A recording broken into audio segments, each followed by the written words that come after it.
Bonsoir à tous, j'espère que vous allez bien et bienvenue dans le WWE Report.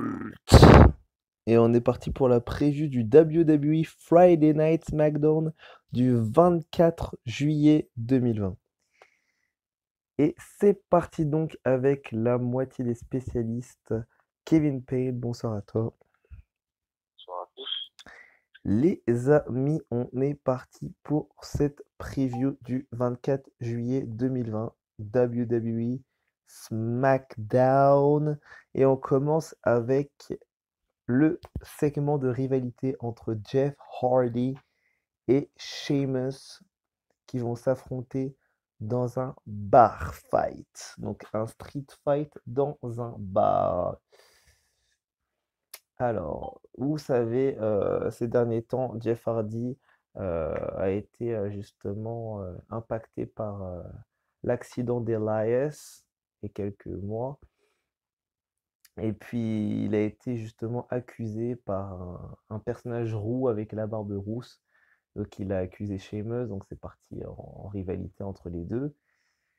Sheamus n'arrête pas de l'insulter d'alcoolique, n'arrête pas de se foutre de sa bouche à propos de ça. Et donc du coup, une grosse rivalité entre les deux qui va se finir sur un bar fight, donc un street fight dans un bar à coups de bouteilles d'alcool, etc. Je trouve que c'est ridicule parce que franchement, les deux méritent mieux, clairement, que ça soit Sheamus ou Jeff Hardy. Les deux méritent beaucoup mieux que ça, sachant que les deux ont effectué leur retour ces derniers temps. Et que les mettre tous les deux dans un street fight, oui, d'accord, mais dans un bar fight, enfin, je vois pas vraiment l'intérêt, vraiment.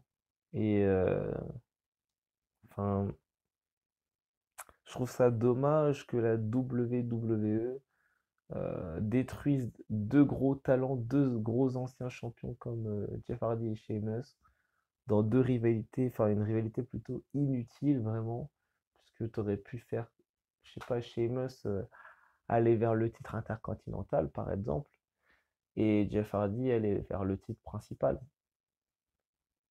Non, tu mets les deux face à face dans des matchs pas vraiment intéressants. Donc je trouve ça triste, vraiment. Kevin, qu'est-ce que tu en penses? Comme tu dis, c'est vraiment dommage. Jeff Hardy mérite mieux quand même pour son retour. On lui rappelle dans le malheur, on va dire. On lui Hmm. rappelle tout ça et après je me dis, est-ce que c'est pas vraiment une manière, on va dire, d'exorciser ce malheur, c'est-à-dire de laver tous ses péchés en affrontant tous ses malheurs passés, tu vois. Est-ce que ce serait pas une manière de faire? Mais bon, je suis pas fan de cette manière de faire. Les deux méritent mieux. Bon, je pense que ce sera la fin de la rivalité lors de ce bar fight, enfin, j'espère. On va voir ce que ça va donner ensuite. Hmm. On continue avec le deuxième segment, le Miz TV. The Miz et John Morrison organiseront une nouvelle édition du Miz TV avec comme invité spécial de Glowing Superstar, la superstar féminine scintillante Naomi sera l'invité donc du coup du Miz TV. La catcheuse a été soutenue par les fans après sa défaite contre Lacey Evans la semaine dernière. Qu'aura-t-elle à dire? On sait que Booker T euh, veut que Naomi se démarque, veut que Naomi progresse pour pouvoir tout simplement être booké plus, avoir un booking plus intéressant, de retourner vers les titres par exemple. Et trouve que Booker T trouve que Naomi est certes très talentueuse, mais ne mérite pas de booking enfin, plus important pour l'instant.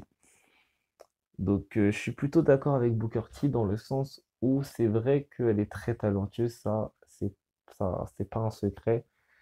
Naomi est l'une des catcheuses les plus talentueuses aujourd'hui dans le roster principal. Ça, c'est sûr.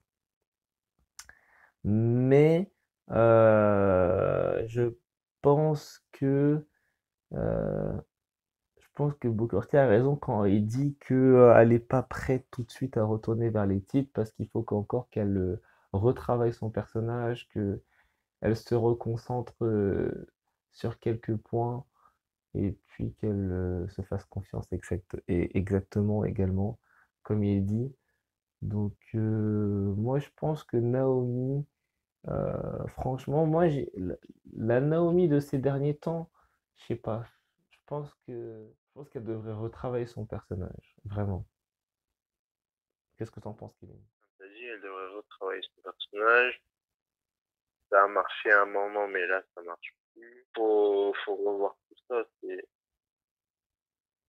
vraiment, on remarque des marques, on va dire, une légende d'un catcheur lambda, sa capacité à changer de personnage selon l'humeur des gens, selon comment les gens te perçoivent.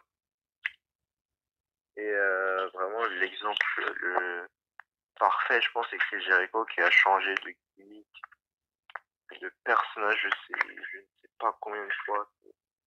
Il est Ouais. passé par tous les personnages. On a eu pareil avec l'Undertaker qui est passé vraiment du croque-mort, tu vois, l'Undertaker vraiment magnifique à un Undertaker encore plus démoniaque avec The Ministry of Darkness. Après, on a eu The American Badass. Après, il est revenu dans le personnage du Deadman, du Mm. mort-vivant. Voilà, il a changé 4 5 fois de personnage. Je vois ce que C'est tu là veux que dire. je compagnie les légendes. Ils arrivent à s'adapter au public. Et Naomi, le problème, c'est qu'elle garde toujours son personnage et elle a toujours pas trouvé la formule qui marche. Je vois ce que tu veux dire. Je vois ce que tu veux dire. Franchement, t'as tout dit. Pour une fois que c'est toi qui dis tout. On continue avec le troisième segment. Donc du coup, Sasha Banks et Bailey, les championnes par équipe, viendront parler de leur ceinture. Elle qui affirme que Sasha Banks a gagné le titre d'Euro à Extreme Rules, malgré la fin controversée, qu'auront-elles à dire à l'approche du rematch contre Asuka? On sait que Stephanie McMahon, la semaine dernière à Raw, plutôt cette semaine, mais en début de semaine plutôt, à Monday Night Raw, Stephanie McMahon a réagi et a donné les ordres pour Monday Night Raw, le prochain Raw, qui aura lieu très très prochainement. Dire la date exacte. Euh, Ça aura lieu le lundi 27 juillet 2020. Et tout simplement, Stephanie Eggman a dit que le match aura lieu entre Asuka et Sasha Banks pour le Raw Women's Championship. Sauf que Sasha Banks ne pourra pas tricher. Ce sera un match tombé sous soumission, sauf qu'elle ne pourra pas tricher. Il n'y aura pas de disqualification. Il n'y aura aucun moyen pour Sasha Banks de tricher.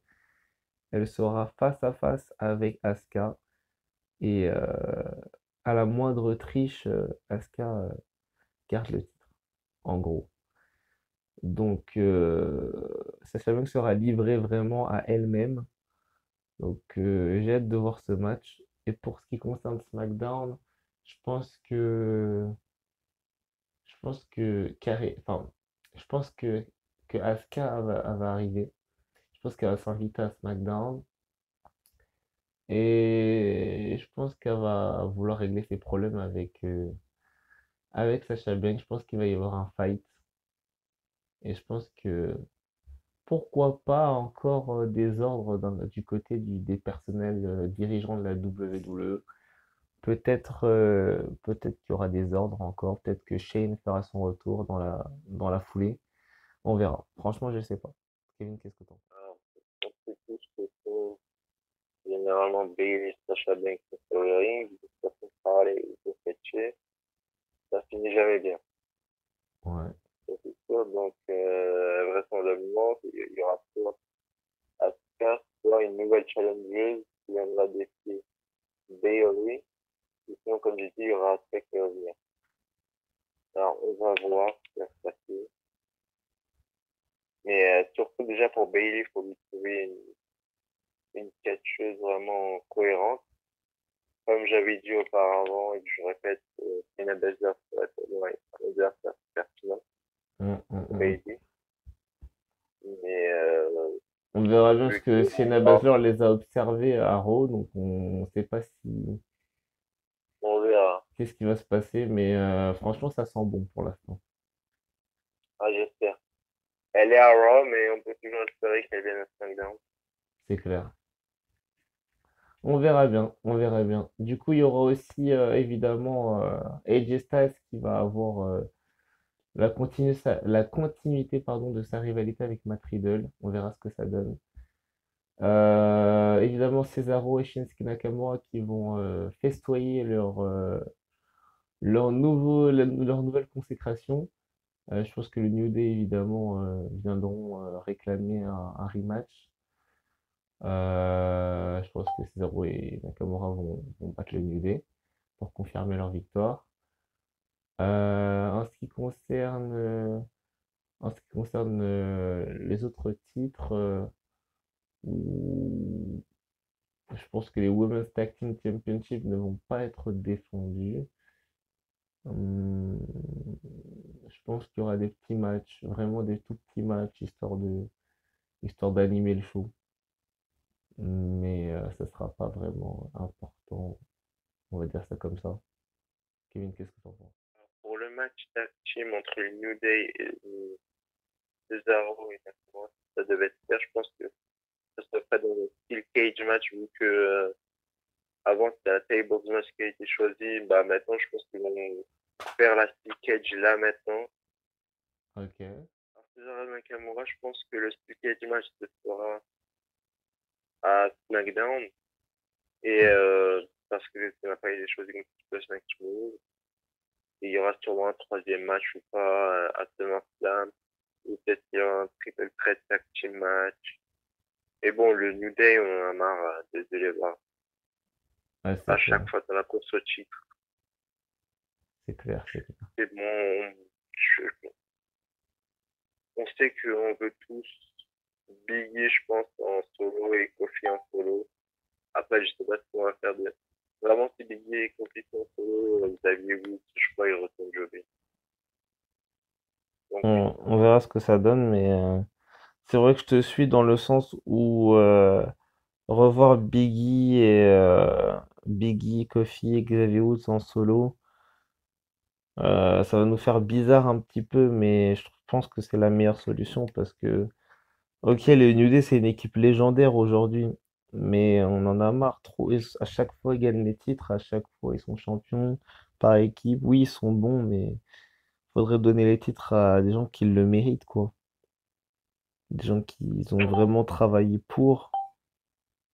Et c'est vraiment tout le temps eux qui ont les titres, donc au bout d'un moment, ouais, mais en fait, le truc, c'est hmm. que les New Day, ça marche bien en termes financiers. Ils vendent beaucoup de t-shirts et je crois que c'est même les premiers à vendre le plus de t-shirts, enfin le plus de merchandising à la WWE. Donc on comprend pourquoi quelque chose comme ça. Je vois ce que tu veux dire. Voilà, pour qu'il y ait des... Ah oui, en parlant de Naomi, Hmm. justement, il y aura peut-être un match entre les Evans et Naomi encore. Bah, il y a de très fortes chances, évidemment. Ouais, ça, on verra ça et bah, on va voir ce qu'elle veut nous faire des autres super-stars, hein. Tamina, Dana Brooke, Carmella, etc. Carmella qu'on voit plus du tout d'ailleurs. Ouais, c'est vrai qu'on voit plus du tout Carmela, c'est très très bizarre. Je me demande pourquoi, vraiment. Mais voilà, On verra ça demain. on verra. Ben, vraiment, merci à vous tous. Je sais pas si ça va vous plaire, mais en tout cas, tout ce que je sais, c'est que vraiment, le contenu de SmackDown ne me hype pas du tout. Pour une fois qu'un contenu ne me hype pas. Non, en vrai, c'est ça, ça me hype pas du tout. Là, franchement, je nage en plein délire pour SmackDown. Parce que franchement, à la limite, allez, à la limite, le Miss TV me hype un petit peu parce que c'est Naomi, donc c'est l'une des plus grandes catcheuses de ces dernières années, et les plus talentueuses également. Donc ça me hype un petit peu, parce que j'ai envie de savoir ce qui va se passer entre elle et Lacey Evans. Donc voilà. Mais après ça, le bar fight, excuse-moi, même si c'est Jeff Hardy, mon idole, voilà quoi, c'est pas intéressant. Et puis aussi, le premier match, enfin, c'est pas que j'aime pas la carte, mais je sais pas, je trouve que SmackDown vraiment mérite beaucoup mieux que ça. Et voir comment ça a été construit, ça me, ça me donne même pas envie de regarder. Kevin, qu'est-ce que t'en penses? Clairement, c'est pas un show qui fait rêver, mais bon, Hmm. sur le papier, ça donne pas envie. Après, est-ce que, en réalité, Est-ce que sur le show ça va être bien? Est-ce que finalement le show va être bon? On verra. Franchement, on verra. on verra ça exactement. Sur ce, les amis, merci à vous tous parce que c'est vraiment un grand plaisir. Restez sur la chaîne, restez abonnés, likez à fond, commentez, activez la cloche, partagez à vos amis ou à votre famille en sûreté, évidemment. Faites attention. Et surtout, on se retrouve très prochainement pour de nouvelles vidéos.